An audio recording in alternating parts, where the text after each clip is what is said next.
a gente não sabe desde quando que se usa essas diversas substâncias, mas isso que a gente vê como uma questão das drogas, o problema associado ao uso de drogas, existe, digamos, há uns 150, menos de 200 anos.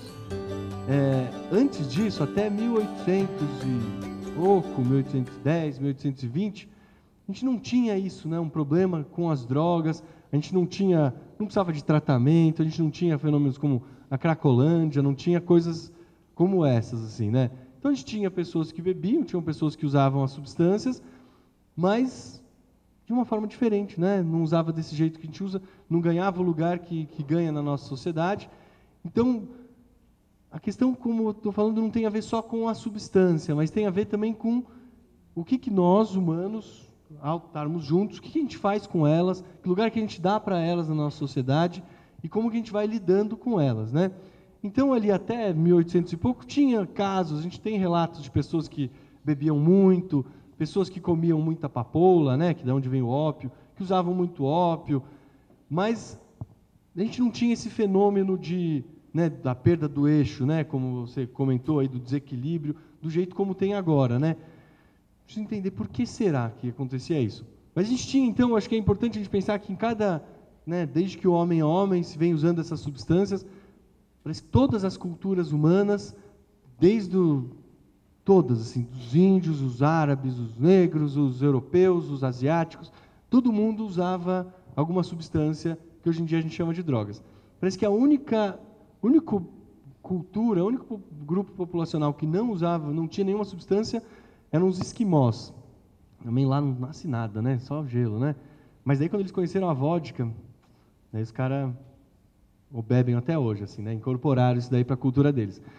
Mas em cada cultura a gente tem diversos sentidos para esse uso. Eu acho que é isso que é interessante a gente pensar, para a gente, acho que quanto menos a gente foca o nosso olhar na substância, mais a gente consegue olhar para ela dentro do nosso contexto, mais a gente consegue entender mais coisas sobre ela e consegue pensar em estratégias de cuidado, né?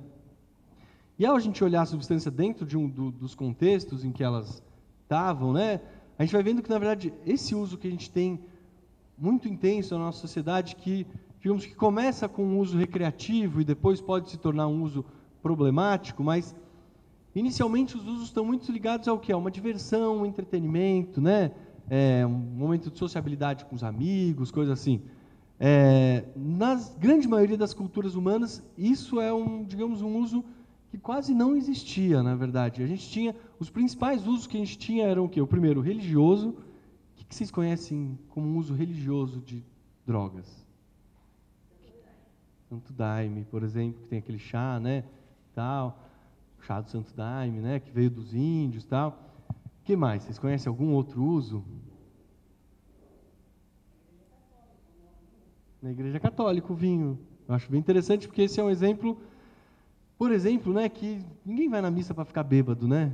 O padre não fica bêbado, ou não deveria ficar bêbado na missa, tal. Mas você vê que tem um uso de uma substância em que o sentido desse uso não é a alteração da consciência, não é ficar bêbado, não é ficar doidão, mas é o que? É você fazer uso como um sacramento, né? Isso entra como uma coisa para você poder entrar em contato com o sagrado, com o divino. Então, esse é um uso que ele é muito comum na grande maioria das culturas, das sociedades. Então, a gente tem lá nos Andes, né, as pessoas usam a folha de coca, ela é uma coisa fundante da civilização deles, né? Ela é a mama coca, ela é a mãe da cultura deles, tal. Então, eles usam, né, para fazem preces, também tem esse uso religioso. O segundo uso é um uso mágico, que é muito comum nas diversas culturas. O que seria um uso mágico, assim? Tem culturas que vão usar, por exemplo, para adivinhação, para adivinhar. Nos Andes tem isso, né? Então, do mesmo jeito como as pessoas jogam búzios ou vão ler o tarô, lá tem pessoas que jogam, né, as folhas de coca para cima e depois vai ler lá o seu futuro. Tem nos países árabes, tem uma coisa de ler a borra de café no fundo do copo, né? Então, também, você toma o café e depois você vai ler ali e tal. Tem nas culturas indígenas aqui da Amazônia, tem bastante, né, tem o pajé que toma o chá, por exemplo, esse chá do Santo Daime ou outras substâncias, e a partir daquilo ele vai entender o que está acontecendo com a cultura deles, com a sociedade, com a tribo, e pensar o que fazer e tal. Então, é uma forma de que para eles é entrar em contato com um mundo, né, mágico, de pedir coisas, de fazer chover, né, tem coisas desse tipo. Isso na nossa cultura bem racional, tal, isso a gente não encontra tantos exemplos. O outro é o uso curativo, né, que a gente já trouxe exemplos aqui, né, de medicamento, tal, principalmente de vários remédios. E daí, variando de cultura para cultura, a gente vai achar exemplos que até a gente pode estranhar. Então, várias etnias indígenas assim, da Amazônia, na fronteira do Brasil com o Peru, com a Colômbia, as principais plantas de cura que eles usam é o que é o tabaco, que é uma coisa muito estranha para a gente, né? Na nossa cultura, é uma das que mais faz mal, que mais vai trazer problemas. Na deles é uma das que mais cura.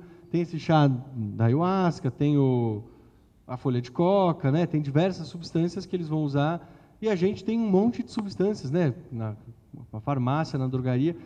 Na nossa cultura é uma que realmente se especializou em desenvolver novas substâncias e ficar o tempo todo nesse esforço de desenvolver novas substâncias para tentar virar uma mercadoria, né? de um medicamento, algo que possa trazer, né, bem-estar para as pessoas e trazer lucro às indústrias farmacêuticas, né?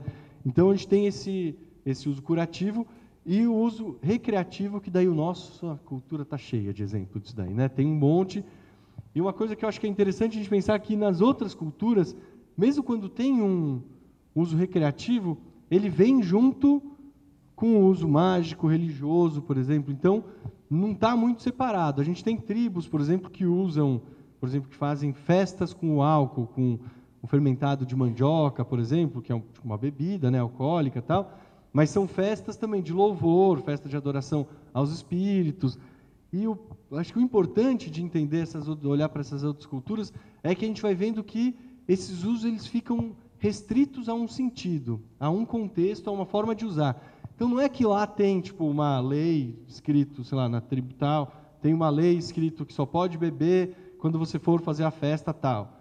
Mas aquilo está tão introjetado dentro das pessoas, aquilo é tão verdadeiro para as pessoas, que não precisa ter escrito num papel, numa lei, né? Como se usa e como não se usa.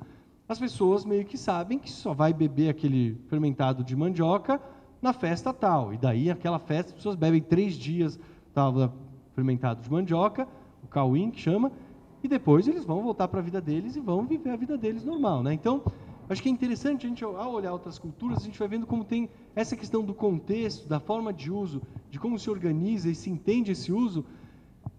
Ela tem uma compreensão muito restrita, muito definida e já muito consolidada dentro das pessoas, né? As pessoas entendem que se usa assim e pronto. Então, não é nem que vai precisar ter um policial ou alguém falando, não usa assim, usa assado.